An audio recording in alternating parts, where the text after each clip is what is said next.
Hello and welcome. Now you are now looking at Amazon Prime Video Direct.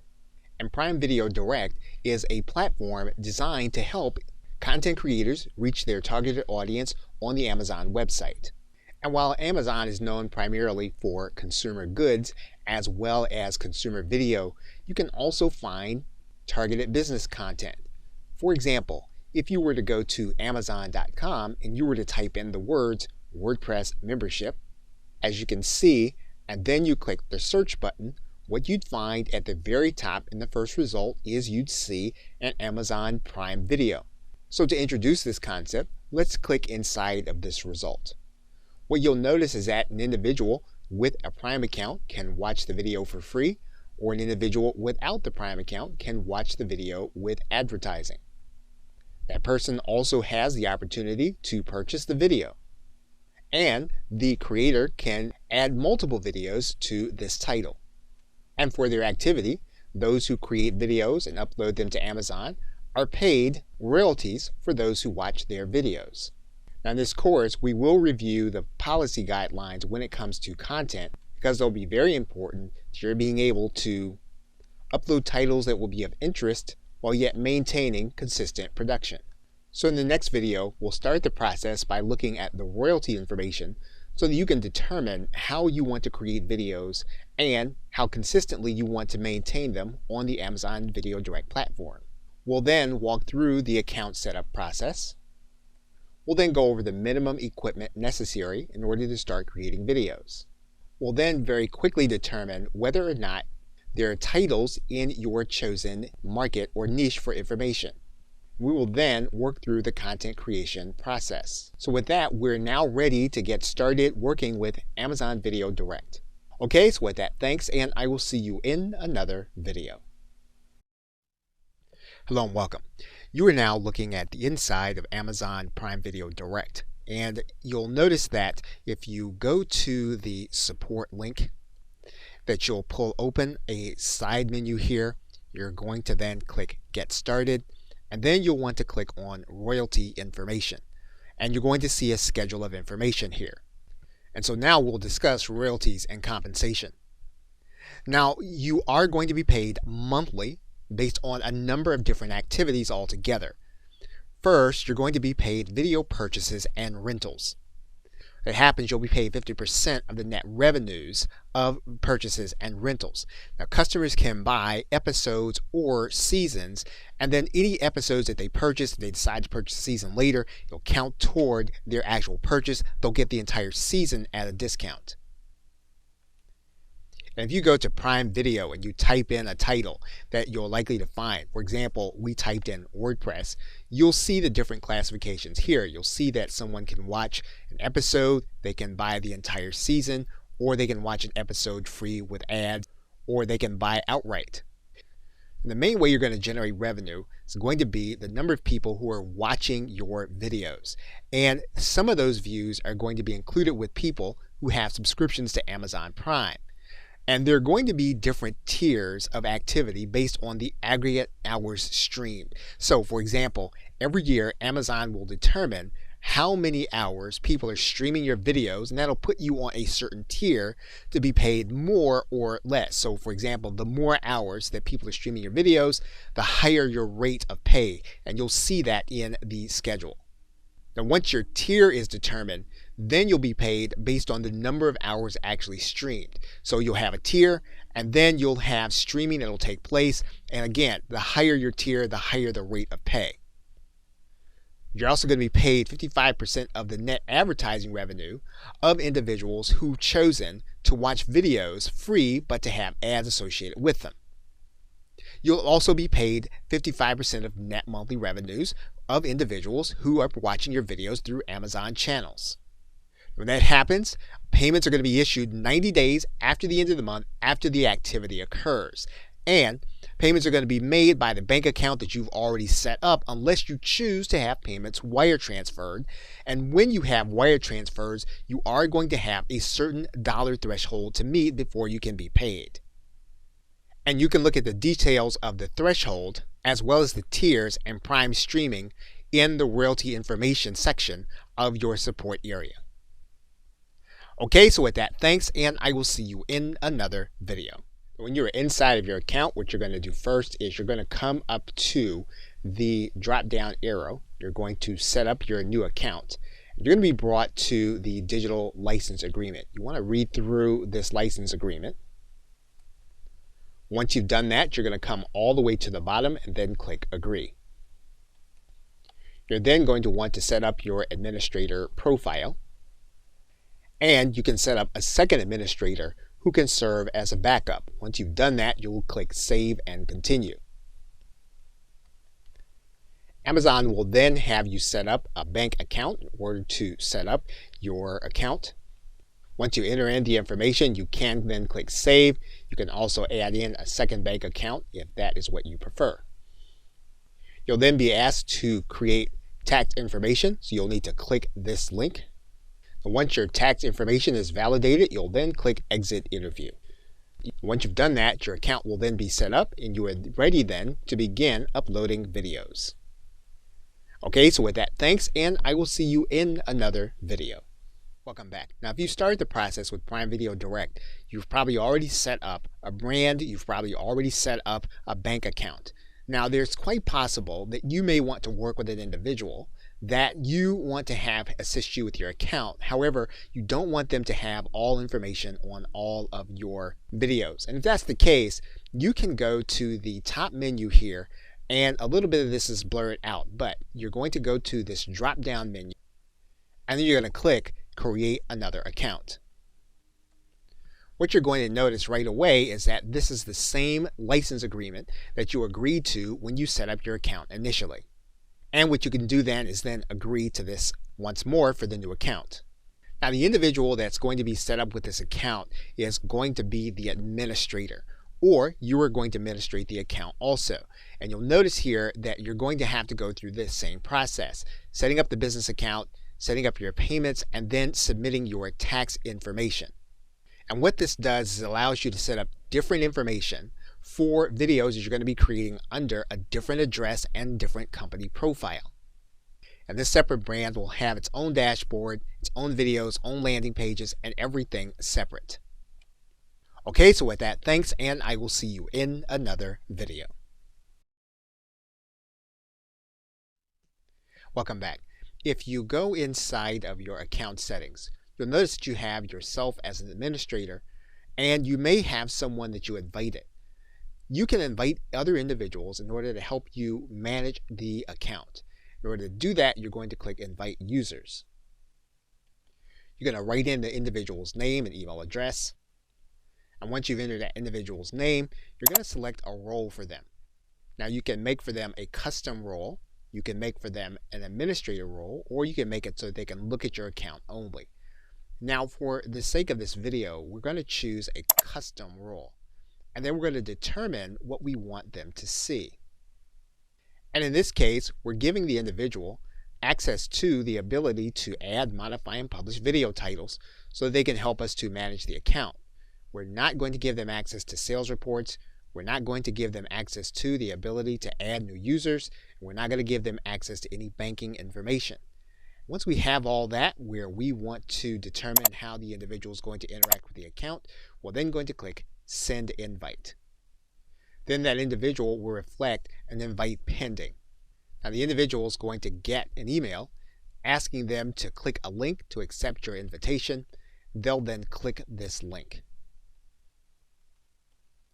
Now, if the individual does not have an Amazon account, they'll need to create one, or they can use their existing Amazon account. Then the person that you added will then have access to your Prime Video Direct account.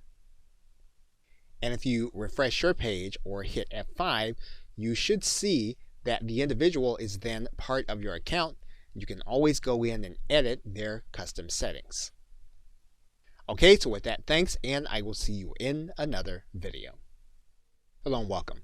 Now, in this video, we want to discuss some of the equipment you're going to need in order to create videos. Now, obviously, you can create them as elaborately as you want. However, if you're creating them for your business, you do have a minimum level of equipment you're going to need, and that's what we're going to cover in this session. Now, assuming that you already have a computer and or a smartphone, you are going to need a way of being able to capture audio. And typically, you're going to need some kind of noise canceling headset or microphone. And you can get one like the one that's pictured, the Plantronics Audio 355. It goes into most PCs and Macs. Now, even though the Plantronics is noise canceling, you are going to need something like a pop filter or something to capture the noise and wind. And you can do that very easily with some kind of windscreen, which you can get inside of a site like Amazon.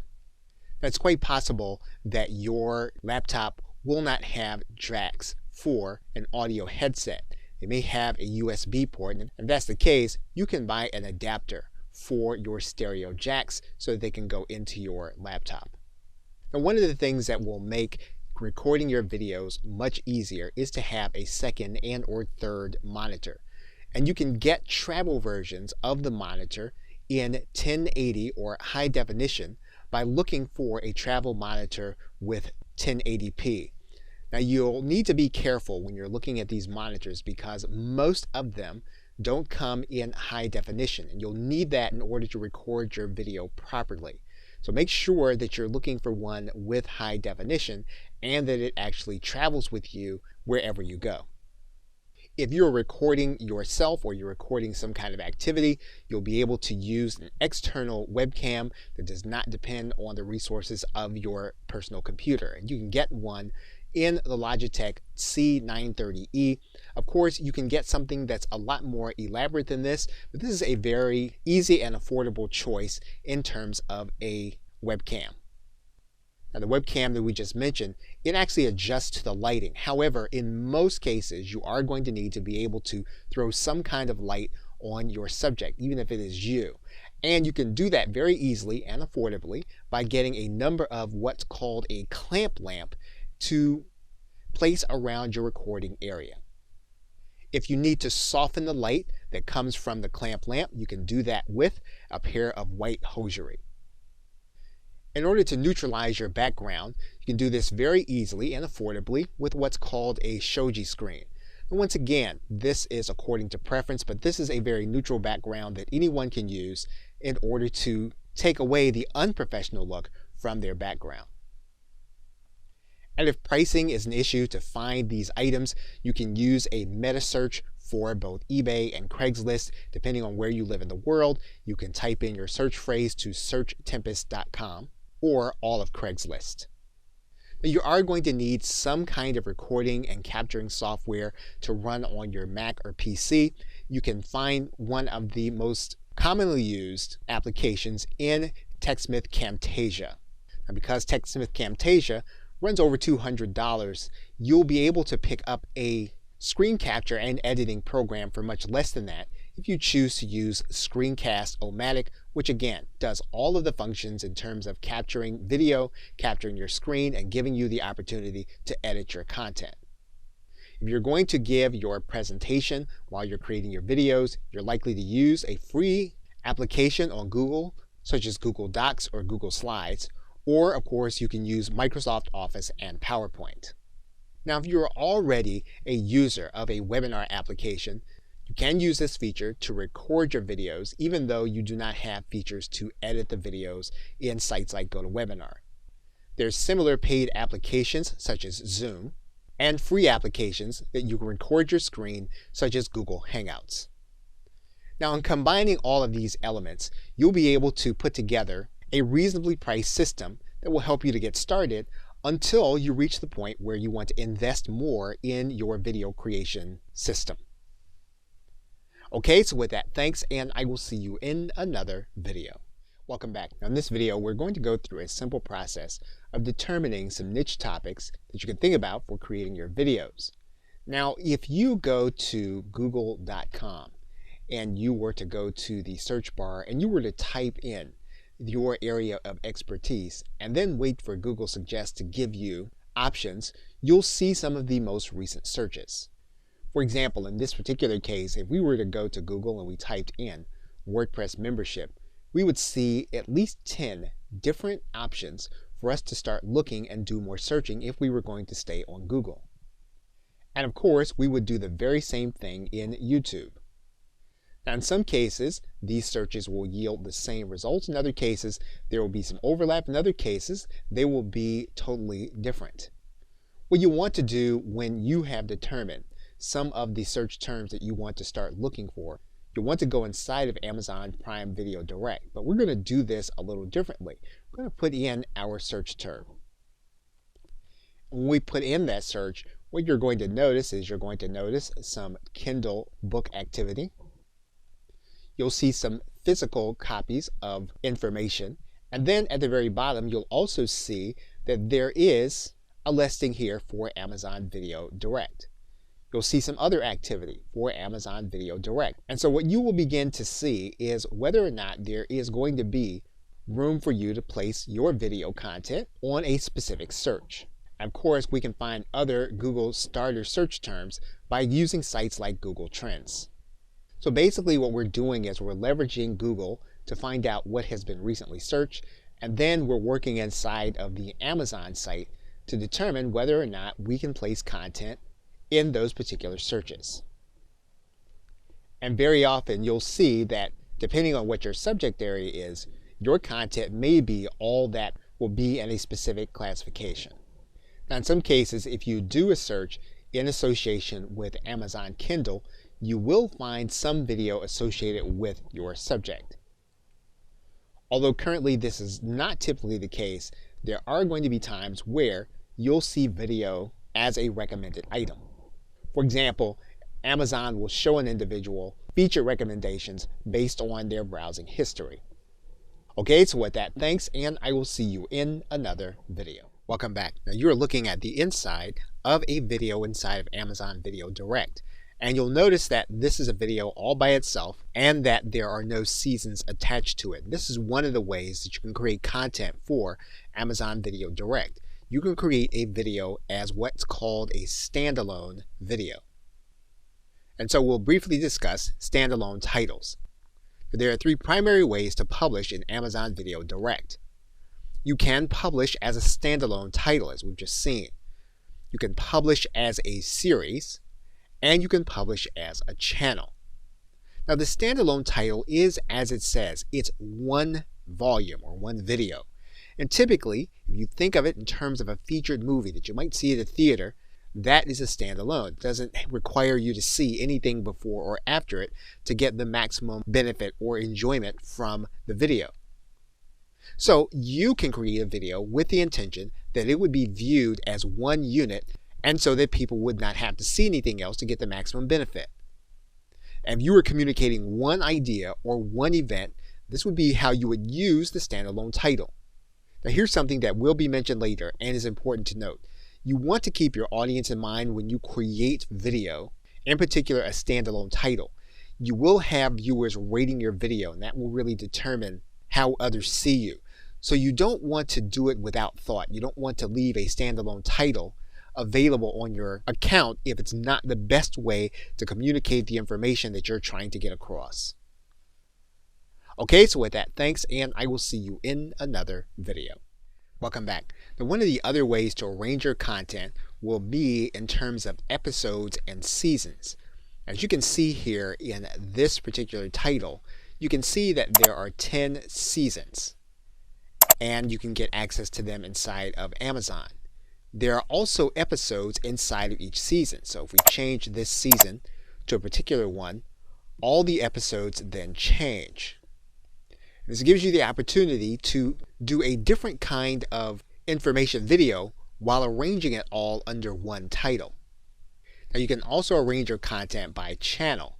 And as you can see here, there are a number of companies that already have channels where they have all of their content. Now there are some specific parameters, and we will go over that right now. So in this session, we'll discuss episodes and channels. So in addition to creating a standalone title, you can also create what's called an episodic title. And in this case, a title can have multiple episodes, which is also a series, or multiple seasons, as you can see. And since you're more likely to be communicating business information, you can think in terms of having one title with different subjects or episodes and different volumes or updates, even though they will be called series and episodes. So what you have here when you're using the episodes and seasons is you have more latitude over the process when you use episodes. Now, when you're creating your content, you're branding your graphics, you want to think of this in terms of how you're going to actually arrange your series when you place it in Amazon Video Direct.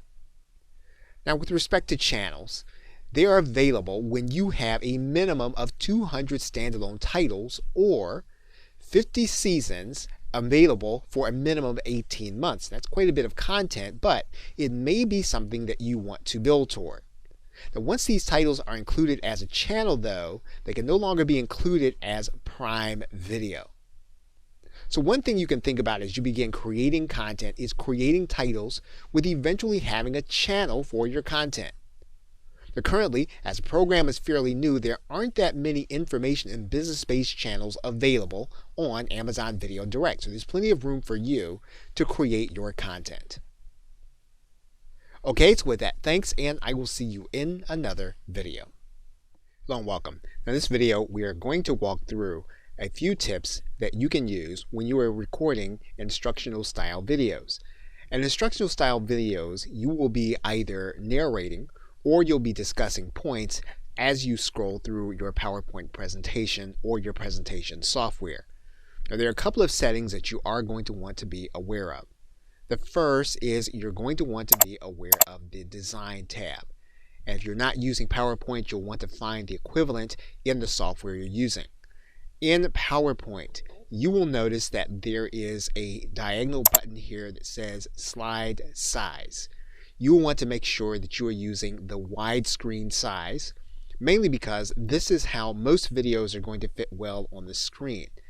Now, the other thing that you're noticing that is invisible to the recording of this video is that the monitor being used to record this video is 1920 by 1080, which matches the widescreen size. Now, if you have a monitor that is of a different size and you're not recording on that monitor, you are going to want to use one that's going to be either a custom size that'll be proportional to the monitor you're using, or one that's very close in size, whether it is 4 by 3 or 16 by 9. Now, another thing that you're going to want to be aware of is the transitions screen. And transitions are going to be seen as you move from slide to slide, not within the slide, but between the slides.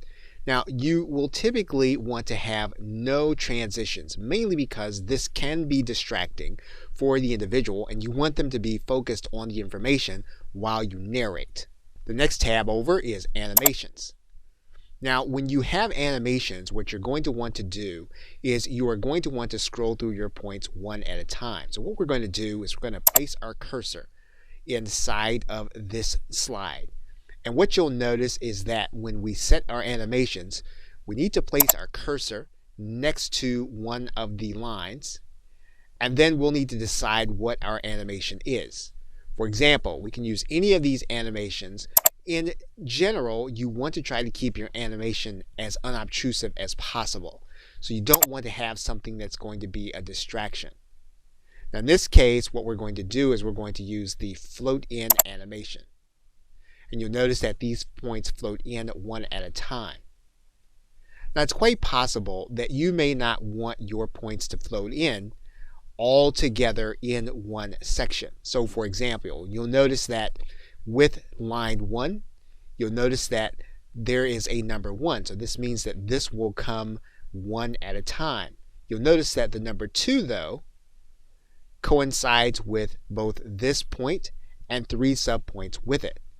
And so how does that appear on screen? In order to illustrate that, we can just go to the slideshow, go to from the current slide, and we can see that all of these points go with the subpoints. And that may not be the way you want to do it. You may want to have it so that each subpoint comes one after the other. So if that's the case, we're going to hit the escape button. And what we're going to do is to go back to the animations. And we're going to place our cursor at the first subpoint. And when we do that, what you're going to notice is that we're going to go over to this Start tab, and we're going to use the tab that says On Click. When we click that, here's what you're going to notice. You're going to notice that the numbers have changed from 2, 2, 2, 2 to 2, 3, 4, 5, and then 6. And that means then that 3 will come after 2, and they'll all come one at a time. So, for example, if we go back to the slideshow, and we click the current slide, and we tab through, what we're going to notice now is that our points come one at a time. So to go back to the screen now, we're going to hit the escape button to go back to the slide. Now, it's quite possible also that we may want to use notes with our presentation. And if that's the case, we can go to the view screen. We can then go to this view that says Notes page. What you're going to notice is that there are two parts of our presentation now. And we can write in our notes for this slide. So if we want to narrate the slide, or we want to be aware of something while we are talking through the points, we can write notes in this area. This can be especially handy if we are using this as a handout, or if we are using this in a presentation. And in the next video, we'll show you how notes written on this slide can help you when you're doing an actual presentation. So to that end, we're going to write in some text here. And so in the next video, we'll explore this, where we've gone to this slide for Amazon Video Direct royalties, and we've written in the text, paid monthly, 90 days, and 55%. And you'll see now how this will help us when we are creating instructional style videos and we're recording. Okay, so with that, thanks, and I will see you in another video. Welcome back. We are picking it up in this video from the point at which we wrote in notes for our presentation while we're recording a video. And so what we're going to do now is we're going to go back to our normal screen by clicking this normal link. It takes us back to the normal PowerPoint presentation screen. And what we're going to do now is we're going to go to the Slideshow tab. When we go to the Slideshow tab, we want to make sure that this box is ticked, and that is Use Presenter View. That Use Presenter View is going to help us, especially if we have two monitors. So what we're going to do is we're going to go to the slide that we're going to start narrating. And in this case, we're going to assume that this slide, the one Amazon Video Direct Royalties, is the one that we're going to be narrating in our actual video. So before we start the presentation, what we're going to do is we're going to click this button that says From Current Slide. And that actually starts the PowerPoint presentation from this slide at the very beginning. So we click this button. What you're going to notice is that we're ready to start scrolling through our points. Now what we're going to do is we're going to switch between the view where we're recording, or we would be recording, and we're going to switch it to the presenter view that we just talked about. Now this presenter view is going to help us, especially if we have two screens. And you'll notice right here in the notes section that there are our notes. It's a paid monthly, 90 days, and 55%. So if we wanted to make sure that we mention these things during our presentation, they would be visible to us on our second screen. Now the other thing that we're going to be able to do is we're going to be able to see what's going to come on our screen before it actually happens. So for example, the screen on the left side is the one that's going to be shown to the people that are going to be seeing the video. The screen on the right side will be the one that has the next click point of the mouse. So every time that we advance, what's going to happen is the slide that's showing on the video, it's going to advance, and then so will the presentation slide. And this will be on the right side of our second monitor.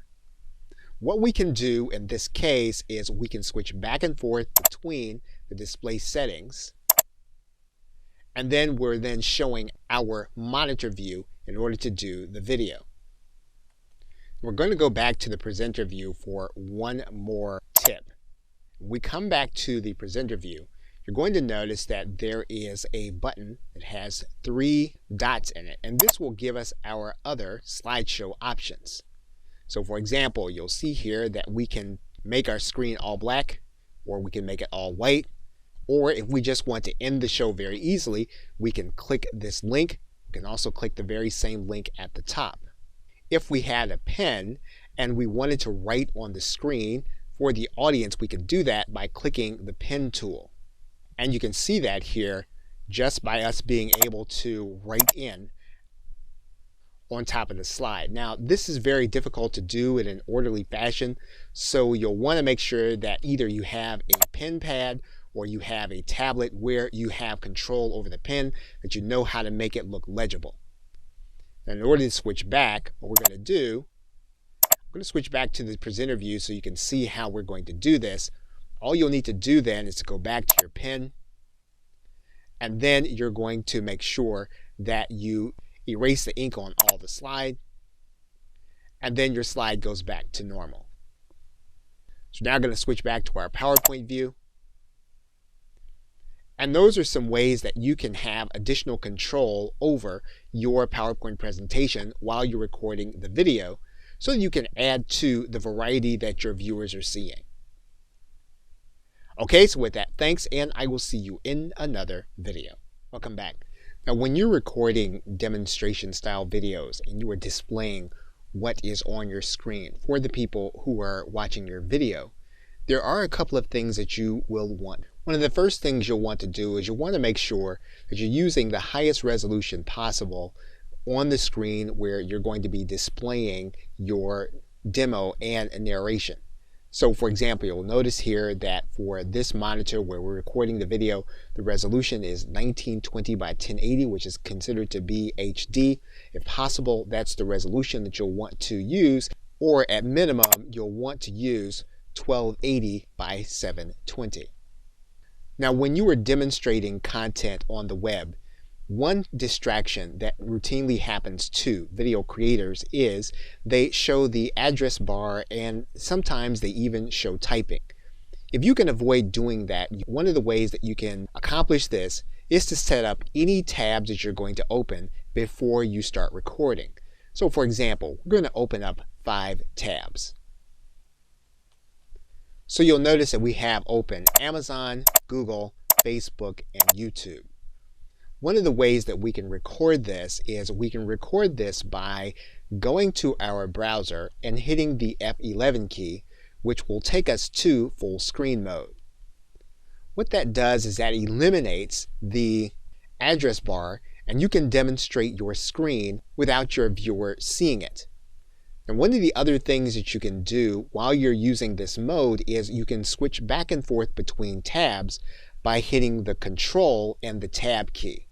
And you can move between screens. Control, then Tab.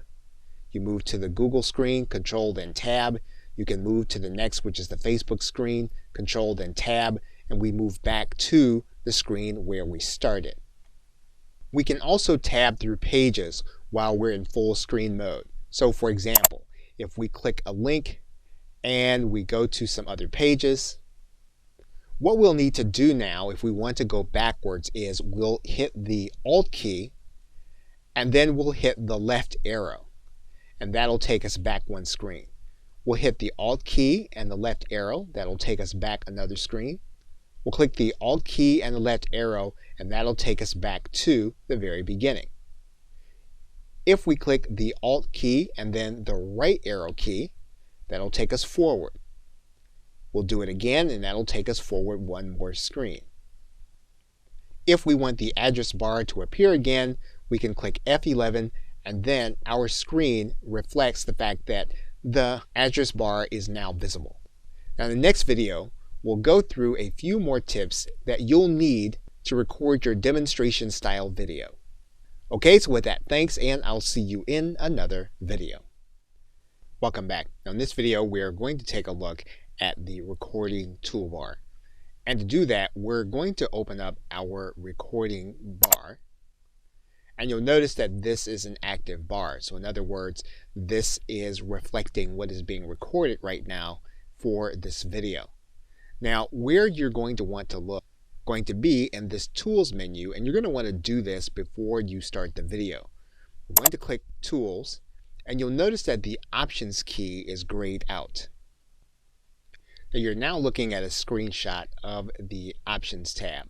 And what you're going to notice is that there is a section here for inputs, and there's a section here for hotkeys.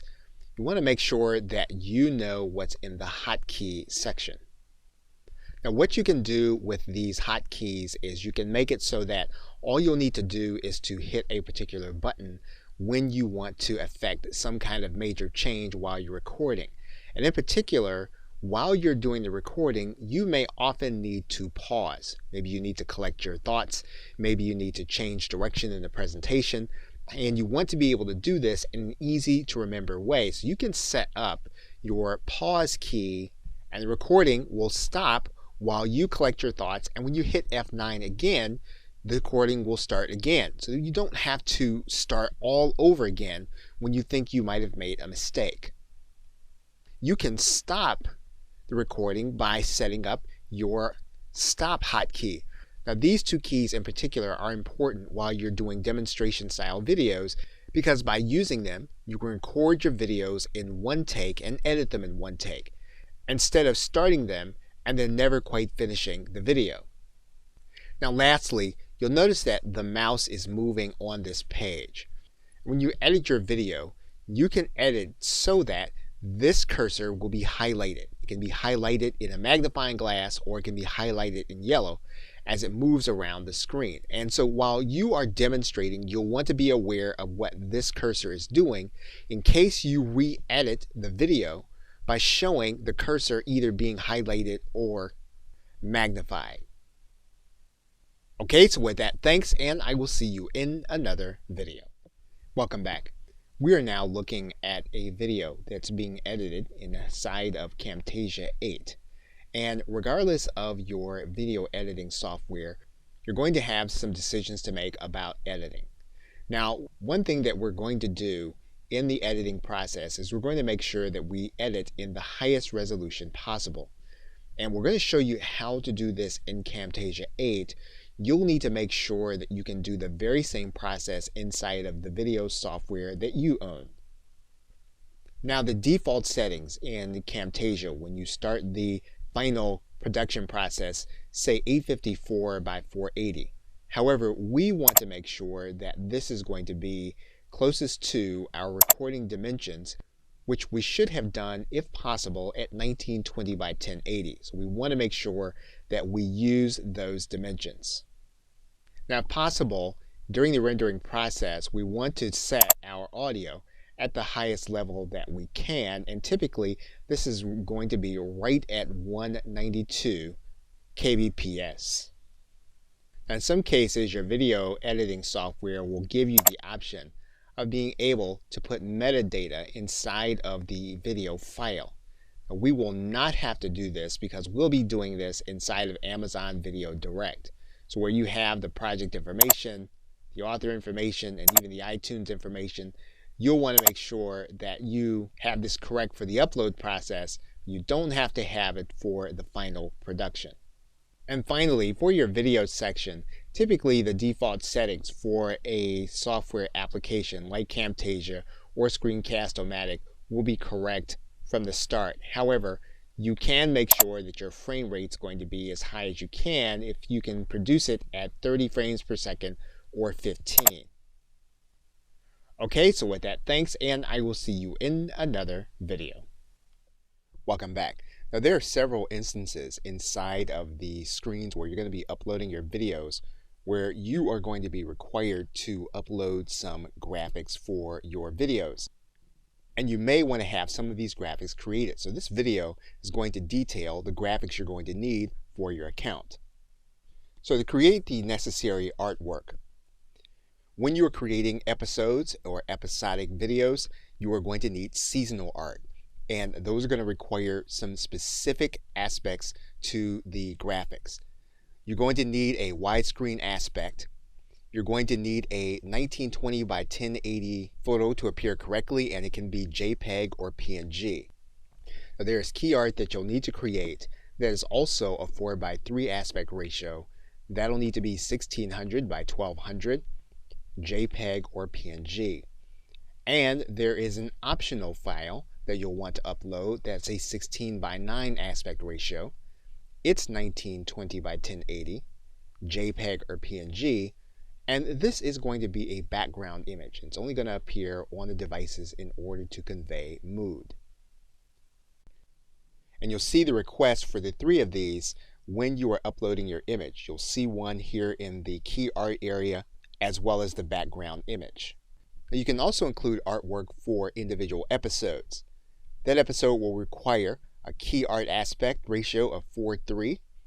It'll need to be 1600 by 1200, and it'll be JPEG or PNG. And you'll see that request when you are uploading your individual episode video.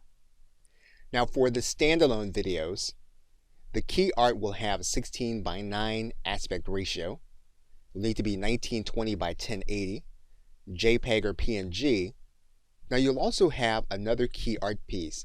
This time though, it'll be 3:4 aspect ratio, so not 4:3. That means then that the art will be 1200 by 1600. And again, you want to pay attention to that. It's a little different than the other size.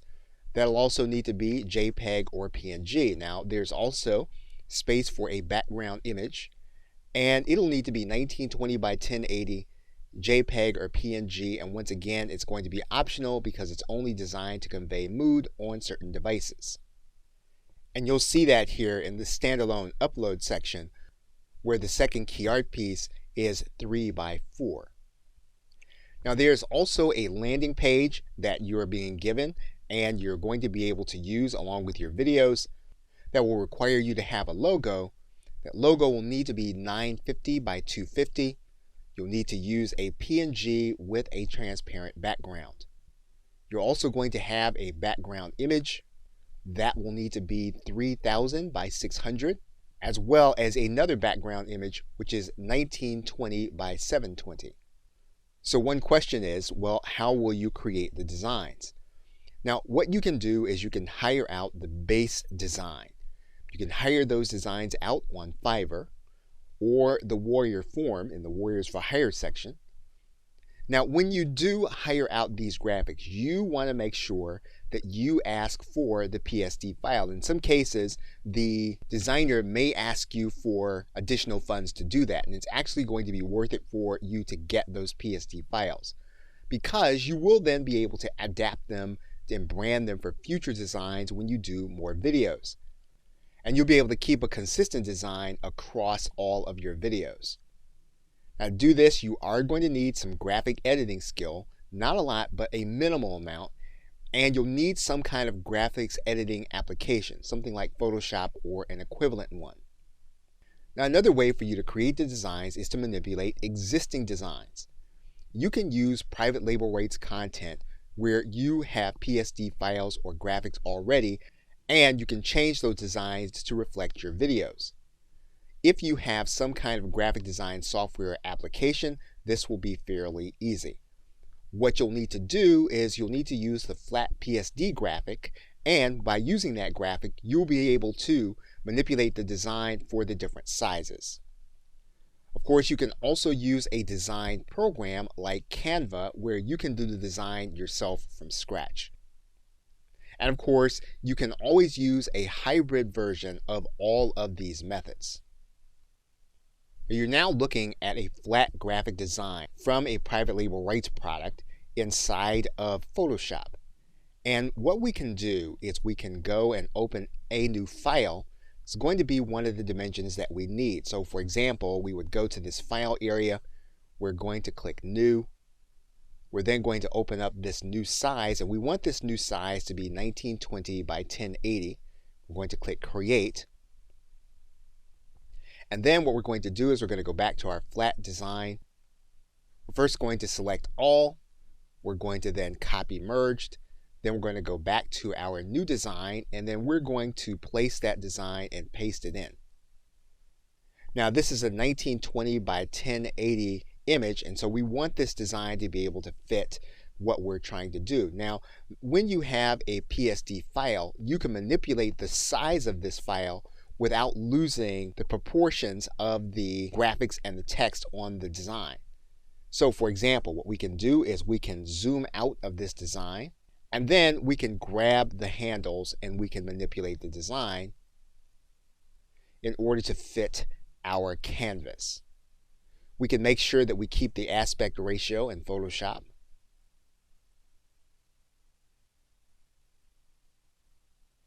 And once we have our design the way we want, all we're going to do is we're then going to click this button. We're going to apply the design, and you'll notice then that it'll actually clear up. We can then save this design as a new file, and we can save it as a new file in the format that we want. So if we want to use JPEG or we want to use PNG, we can do that. So again, if you know how to manipulate a design here, and you can actually go into the title and you know how to change the title and some of the letters and maybe even one of the images, this is an easy way to take a professional design and turn it into one for your videos. And it also demonstrates the fact that when you get a PSD file from the designer, all you'll need to do then is know how to manipulate that design so that you can begin placing it on all of your videos. Okay, so with that, thanks, and I will see you in another video. Welcome back. Now, whether you're creating an episodic video or a standalone title, you will be required by Amazon in order to place captions along with your video. So in order to do that, you are going to need a transcription of your video.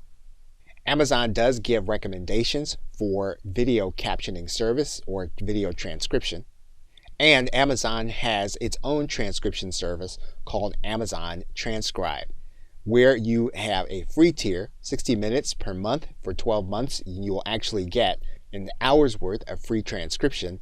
And then afterward, the transcription is a small amount per second. Now, in order to use Amazon Transcribe, you are going to need to have an Amazon S3 account. And so if you have a file that's stored in Amazon S3, you'll be able to use that file along with Amazon Transcribe. Okay, so with that, thanks, and I will see you in another video. Hello and welcome. Now, in this video, we are going to walk through the process of uploading a standalone video. So to do that, you're going to click your videos. What you're going to do then is you're going to add your standalone title, and you're going to write in a title, pick a category, and then select the language that you want your metadata to be in. Once you do that, you'll then click continue. Now you'll then want to write in your synopsis. Now you want to make sure that this synopsis does not have self-promotional details. You aren't going to be able to put URLs in here, so you do want this to reflect what your title is going to be about. Once you've done that, you're then going to click the category or genre, and when you click inside of the area, you're going to notice that there's going to be a drop-down menu, and you're going to be able to find the exact category that Amazon Video Direct wants you to place. You'll then choose your language, and then you'll choose a release date. You'll then want to choose a rating, and in some cases you are not going to have a rating for your title. If that's the case, you're going to click suggested rating, is that the title is not officially rated. And you can then make your title available for all audiences. You're then going to upload the art that you created. Now, if you already have an Amazon S3 account and you have that artwork loaded on Amazon S3, you can copy the file from your Amazon S3 account over into Amazon Video Direct. However, if your file is on your hard drive, you can upload that file by clicking the Browse button. Once you have everything on the page that you want, you'll then click Save. Once you've saved this page, you'll then want to move to the cast and crew page. You'll want to write in the name of the creator as well as your crew member. Now, Amazon Video Direct is going to require that you have at least one crew member, and what you're going to do is you're going to write in the role of that individual. And then if you don't want to have a cast member, you can leave this out. Once you have all this information ready, you can then click Save. You'll then move to your video asset section. And what you'll be doing then is you'll be uploading your file, your captions, and if you have a trailer, you can upload that trailer to this area. And once you have the necessary content, you can then click Save. And once you've uploaded your content, one thing you'll want to note is that in order to get your transcribed file to go along with the file that you're uploading with your video, it will need to be an SRT file or one of the formats outlined by Amazon. We'll now go to the Availability tab and we'll choose where we want the content to be made available. We'll click all of the applicable places where we want it to be available. We'll determine how we want it to be streamed. And once we've done all that, we'll then click Save. And once you have uploaded and you have completed all of your titles, you will then be ready to publish your video for viewing on Amazon Video Direct. Okay, so with that, thanks, and I will see you in another video. Welcome back. Now in this video, we are going to produce an episodic video title. So to get started, we're going to click Your Videos. We're then going to click Episodic. We're then going to click Add Series. And we're going to give our series a title and synopsis. We will then pick a category. And then we'll pick our metadata language and click Continue. So what we're going to do now is we're going to create our listing for the actual season. And we'll need to write in another synopsis for the season. We'll then click our genres. We'll then choose our language. And where it's applicable, we'll write in the original release year. Now again, you don't have to add a rating, but if you want to do it that way, you want to click Suggested Rating, Title Not Officially Rated, and then make it available for all ages. You'll then upload your graphics according to the right dimensions. And once you have your seasonal information in, you'll then click Save. We'll then move on to the creator. Remember, you are going to need to make sure that you have at least one crew member mentioned. Now, if you really don't have a cast member, you don't have to place one there. You can then click Save. You'll then be able to move on to individual episodes, and you'll start by adding a new episode. And of course, each individual episode will have its own title, release date, synopsis, the video file, the captions file, and an optional art file. Now once you upload episodes, what you'll need to do is you'll need to select the language, the frame rate, and then the language for the captions. Again, you'll want to make sure your transcription is going to be an SRT file, and then you'll click Save. Amazon Video Direct will start the upload process for your video. You then want to go to your Availability tab. You want to make it available in the locations where you want it to be seen. And again, you can determine either base pricing or value pricing. Again, that's based on your preference. And once you've done that, you'll then click Save. And once you've completed all 4 sections, you are then ready to publish your video so that others can begin to watch on Amazon Video Direct. Okay, so with that, thanks, and I will see you in another video. Welcome back. Now, Amazon will give you the ability to customize your landing page for your videos. And so you can do that by clicking Landing Page. So what you'll want to do is you'll want to write in the name that you want to display to your customers. And you'll want to write in your custom URL. So you'll notice that the custom URL will start with amazon.com/v. What you'll do is you'll write in what you want to appear after the URL.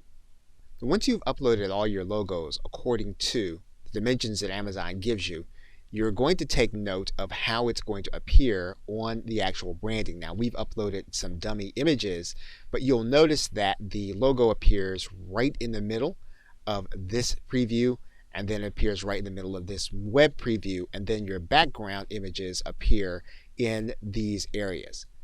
And so you'll want to take note of this and adjust your logos accordingly. Now, one of the things that you'll note is that the partner name went away when there was no preview. So now, once you have your landing page looking the way you'd like it to look with the information that you have there, you're then going to click Feature Enabled, and then you'll click Save.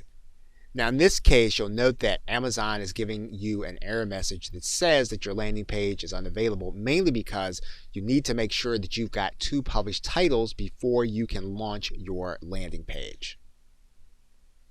Okay, so with that, thanks, and I will see you in another video. Welcome back. In conclusion, you'll need to remember that Amazon does not want your video to be a promotional video. It means that you don't want the video to be something that will be sending people to landing pages inside of the actual video itself. In addition to that, in the descriptions and in the titles, those are not typically supposed to be promotional either. So there are other promotional methods, but you don't want to have this as part of the video or the description. Amazon does give you a landing page for your videos. So this is one of the promotional elements that Amazon does give you. And remember that you do get an amazon.com/V and any name that you designate. So even if right now you're not necessarily ready to create videos, one of the things you want to do is you want to go in and set up your account so that you can claim your name quickly. So currently, Amazon does not connect Kindle with Video Direct. However, you will see similar subject matter appearing together on the page. So one of the things that you can test is if you have something in Kindle, you want to keep it very similar to something that you have in Amazon Video Direct to trigger suggestions for the actual customer. And one important thing to note is that Amazon does allow licensed content. That means that you do not have to originate the content. And it means that you can also use private label rights content. Now, that is said with caution. You can get a bad reputation in your reviews if your content is not considered to be robust enough for the customers. And you'll see the answer to this question in a recent inquiry to Amazon Video Direct. Okay, so with that, thanks, and I'll see you either in another video or in another course.